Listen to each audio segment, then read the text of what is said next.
Bonjour l'Afrique, bonjour le monde et bienvenue à cette autre séquence consacrée aux minutes de Dédi. Alors, avant de commencer le sujet des minutes de ce jour, je voudrais vous demander, notamment aux habitués, aux inconditionnels, de liker et de partager.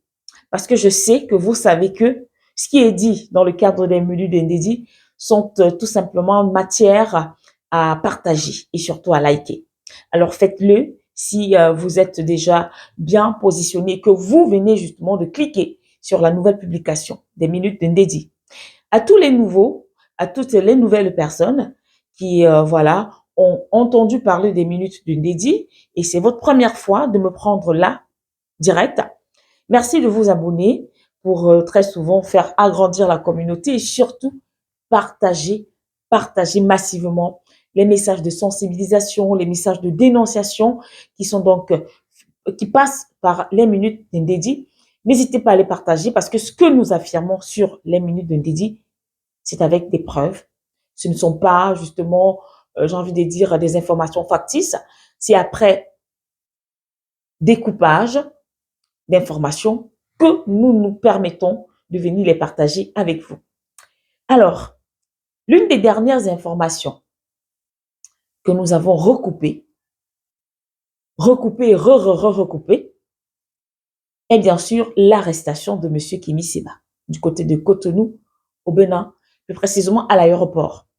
Lorsque le combattant infatigable Kémy Séba, le président de l'ONG Urgence panafricaine, qui est donc à Cotonou depuis un bon bout de temps, c'est sa terre natale.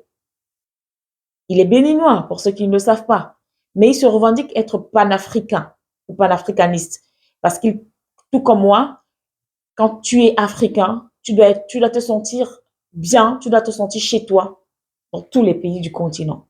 Et moi, je partage cette logique-là. Alors, depuis un moment, il est du côté du Bénin. Et pour des personnes qui suivent Kémy Séba, nous l'avons très souvent vu ces derniers temps dans les rues de Cotonou, à sensibiliser, à donner son avis sur ce qui se passe, notamment sur cette crise qui met donc aux prises l'État français, notamment Emmanuel Macron, avec le Niger, qui est donc depuis le 26 juillet 2023 chapeauté par le général Tiami, le boss du CNSP. Les tombeurs, quand je parle les tombeurs, ce sont justement ces nouvelles autorités qui sont donc des militaires, les tombeurs de Mohamed Bazoum.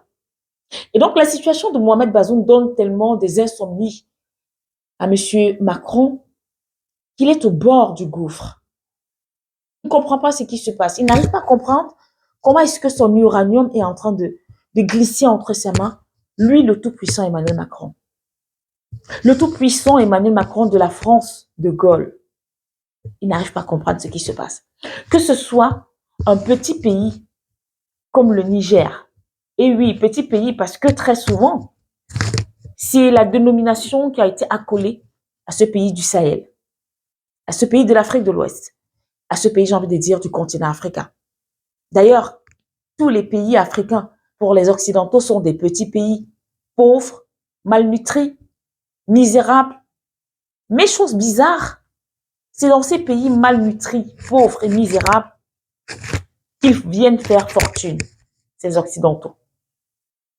Et pour une fois que l'un des petits pays pauvres, misérables, malnutris se permet de lever la tête et de dire « là, je mets le veto, c'est bon », le pays devient un pays de rebelles, un pays de bandits, un pays de coup d'État constitutionnel, un pays justement où le bon sens a foutu le camp, un pays où il ne fait pas bon vivre, un pays qui devrait justement être sur la ligne rouge des États occidentaux et même américains. Juste parce que le Niger a dit stop. Mais ce que ces pays oublient, notamment la France oublie, c'est que c'est la France qui a commencé par le truchement de la CEDEAO, la Communauté économique des États de l'Afrique de l'Ouest. Désormais, qui roule pour la solde de la France et des États-Unis, bref, de la communauté internationale.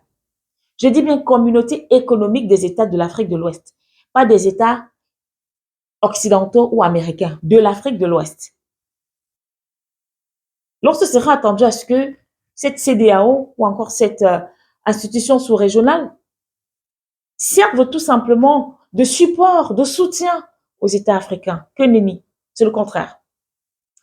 Après justement le coup d'État, acclamé, applaudi, et qui d'ailleurs continue d'être apprécié par le peuple nigérien, il n'y a qu'à voir les manifestations qui, voilà, qui se vivent du côté du Niger depuis ce coup d'État-là, des manifestations en soutien au CNSP, des manifestations justement pour demander à la France de déguerpir du Niger, notamment du côté de la base militaire de Niamey, des manifestations pour demander à Emmanuel Macron de ramener M. Sylvain Ité, son représentant notamment diplomatique. Il s'agissait là de l'ancien ambassadeur de la France du côté du Niger. Alors, c'est un peuple qui a adoubé le CNSP. Si le peuple est d'accord, parce que très souvent, les revendications, ce sont des revendications du peuple qui peuvent justement faire partir un président et faire entrer un autre. C'est ce qui s'est passé au Niger, c'est ce qui s'est passé au Mali, c'est ce qui s'est passé au Burkina Faso. Vous ne comprenez pas quoi? Il faut comprendre que nous avons atteint un niveau où c'est le peuple qui décide. L'époque là où il fallait directement dealer avec les chefs d'État est révolue. Et la nouvelle donne va effectivement s'étendre telles des racines d'un baobab sur tout le continent. Nous vous le garantissons, nous panafricanistes, nous combattons pour la vraie démocratie. Pas les pseudo-démocrates qui le jour se disent démocrates et la nuit font autre chose. Revenons à l'arrestation de Kémy Séba, comme je le disais. Il a été arrêté. Vous verrez pourquoi est-ce que je fais le lien avec le Niger. Il a été arrêté vendredi 15 septembre du côté de l'aéroport de Cotonou. Il s'apprêtait à prendre un vol. Destination, je ne sais pas. Les raisons de son arrestation, moi non plus, je ne sais pas. Elles n'ont pas encore été données. Donc, nous attendons qu'elles soient données, qu'elles soient rendues officielles, du moins. Mais ce que moi, je sais, c'est que Kémy Séba est attendu le lundi 25 septembre prochain à Niamey, du côté du Niger. Il l'a annoncé sur ses différentes plateformes. Il continue d'ailleurs de l'annoncer. Bon, peut-être les administrateurs de ces différentes pages ou encore ses collaborateurs continuent d'annoncer cette arrivée du côté de Niamey le 25 septembre.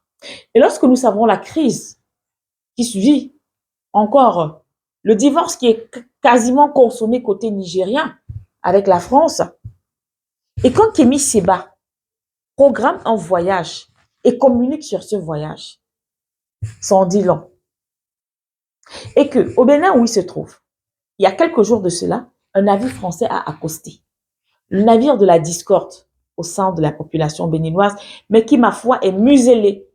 Une population qui ne peut pas s'exprimer, au risque de se faire happer par le gouvernement démocrate. Oui. La population ne peut rien dire là-dessus. Ok, il y a le navire français qui a accosté, certainement à la demande d'Emmanuel Macron, ou encore à la demande de la toute-puissante CEDEAO. Car on se rappelle, parce qu'il ne faudra pas après qu'on dise que oui, dans les minutes de Ndédi, ce sont des inventions, ce sont des mensonges. Non, non, non. Les faits sont là, ils parlent d'eux-mêmes.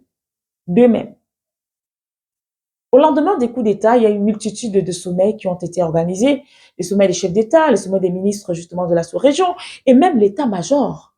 C'était alors là le must, avec la fracassante sortie de la CEDEAO, qui donnait injonction aux nouvelles autorités nigériennes de ramener le président Mohamed Bazoum au centre du pays.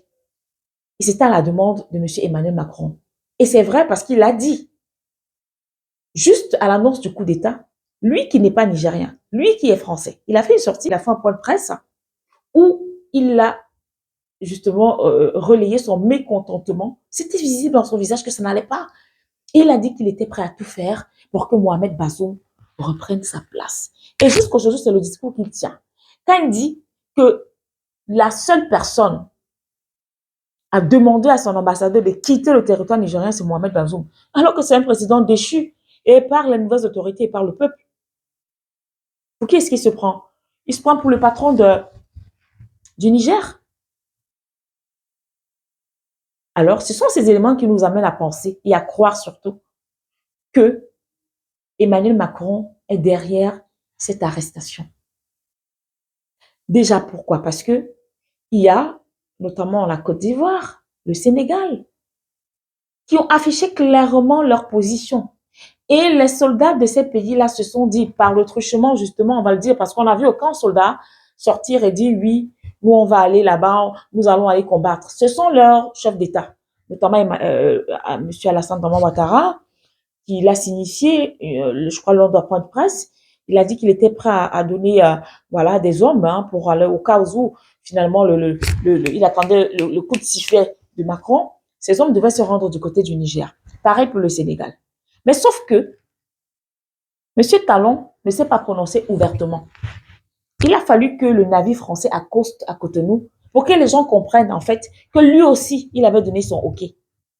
Tout comme Mohamed Tino, tout comme l'actuel président de la CEDEAO et par ailleurs président du Nigeria, M. Tino, M. Bola Tinubu, autant pour moi. Donc vous voyez des choses comme ça. Qu'entre nous, Africains, pendant que nous sommes en train de combattre l'impérialisme, le néocolonialisme, nous avons des chefs d'État qui s'érigent en francs pour la liberté du continent africain. Mais ce n'est pas ça qui va nous arrêter. Parce que il y a des adages que nous utilisons très souvent en Afrique. Nul ne sait le caillou qui va tuer l'oiseau. Nous allons continuer à lancer des pierres. Et finalement, il y a une pierre qui va aller justement toucher le bouton qu'il faut pour que l'Afrique soit définitivement libérée et des vassals, des laquais de la France, des laquais, des vassals de la communauté internationale et qui va nous donner notre liberté d'expression, notre liberté d'aller et de venir. Ah, j'oubliais. Dans sa crise de dépression, le président Emmanuel Macron, tellement perdu, ne sachant quoi faire pour choquer les Africains, vous savez ce qu'il a fait? Il s'est attaqué à l'aspect culturel. Les dernières nouvelles font état de ce que tous les établissements culturels subventionnés sont suspendus pour 3 pays, les 3 mousquetaires. Le Mali, le Burkina Faso et désormais le Niger sont dans la liste, la short list des pays dont les subventions qui ont trait à la culture, à la coopération culturelle avec la France sont suspendues. C'est le chantage. Il faut d'abord finir de rapatrier ou de ramener tous les patrimoines culturels africains qui sont là-bas au musée de Louvre. À la patrie ou à la mort, nous vaincrons.